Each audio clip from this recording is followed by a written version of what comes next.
नमस्कार, मैं हूं आयुषी शर्मा और आप देख रहे हैं आंखें न्यूज 24। राजगीर जू सफारी आज से आम लोगों के लिए खुल गया है। मुख्यमंत्री नीतीश कुमार ने उसका उद्घाटन किया। अंतर्राष्ट्रीय मानकों पर बनाए गए जू सफारी में पर्यटकों के लिए कई तरह के इंतजाम किए गए हैं। क्या है इसकी खासियत, देखते हैं इस रिपोर्ट में। बिहार वासियों और बिहार में आने वाले पर्यटकों के लिए एक बड़ी खुशखबरी है। राजगीर जू सफारी आज से आम लोगों के लिए खुल गया है। मुख्यमंत्री नीतीश कुमार ने इसका उद्घाटन किया।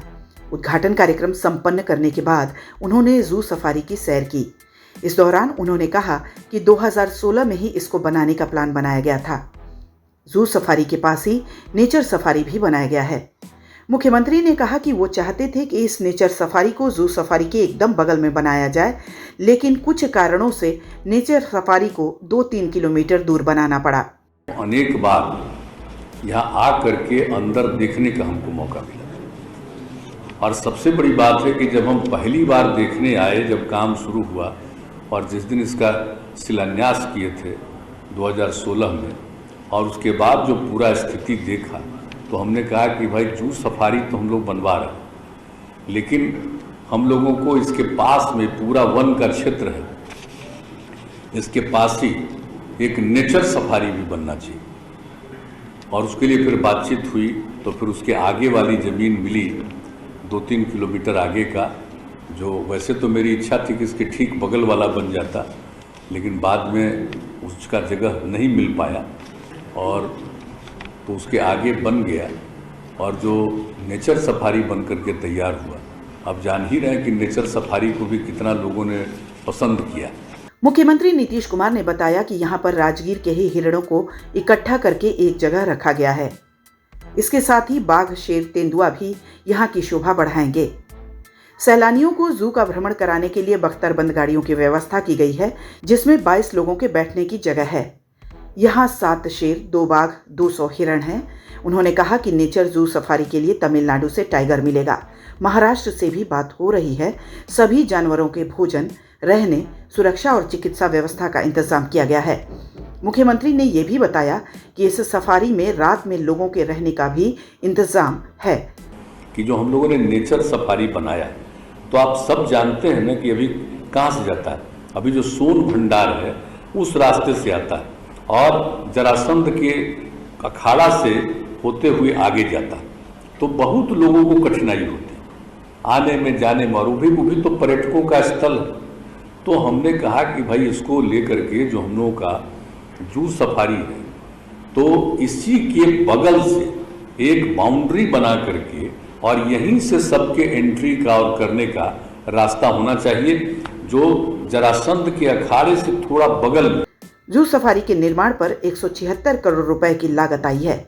करीब 191 हेक्टेयर में फैला ये सफारी राजगीर के पर्यटन स्थल में एक और नया आयाम जोड़ेगा। इसके कैंपस के 2 भवनों में रोमांच से भरपूर interpretation centre, museum, butterfly park, amphi theatre, bird aviary, auditorium, oriental centre बनाए गए हैं, जबकि जंगली क्षेत्र के खुले भाग में दहाड़ मारते बाघ, शेर, चीता, भालू, बार्किंग डियर और अन्य खूंखार वन्यजीव होंगे। खूंखार जानवरों के आवागमन पर नजर रखने के लिए बीच बीच में कई वॉच टावर लगाए गए हैं।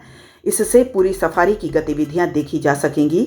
साथ ही सैलानी इस पर चढ़कर टेलीस्कोप की मदद से 2 किलोमीटर दूर से ही बाघ, शेर, चीता, भालू और अन्य वन्य जीवों की हरकतों को देख सकेंगे। रत्नगिरी और स्वर्णगिरी पर्वत के बीच में स्थित इस सफारी में गुजरात के गिर से लाए गए एशियाई शेर समेत 5 प्रजाति के जंगली जीवों को रखा गया है। इन 5 जानवरों के लिए अलग अलग केज बनाए गए हैं। पर्यटक यहाँ खुले में जंगली जीवों को देख सकेंगे।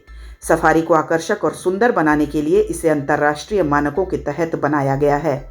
इसमें हाईटेक कंट्रोल रूम है, जहां से पूरे जू सफारी पर नजर रखी जा सकेगी।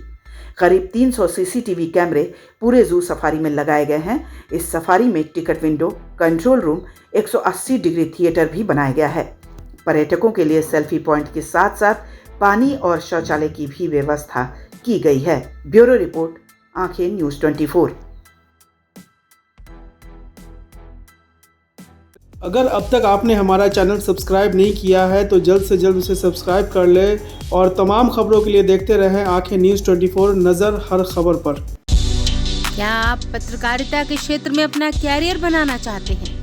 तो आज ही Royal Ashoka Institute of Mass Communication and Journalism में अपनी जगह सुनिश्चित करें। आर्यभट्ट ज्ञान विश्वविद्यालय पटना से मान्यता प्राप्त 100% प्लेसमेंट के साथ royal Ashoka Institute of Mass Communication and journalism नामांकन जारी है। हमारा पता है DS/16 गायत्री मंदिर के समीप, कंकड़ बाग, पटना 8,20,000। आप हमें संपर्क भी कर सकते हैं।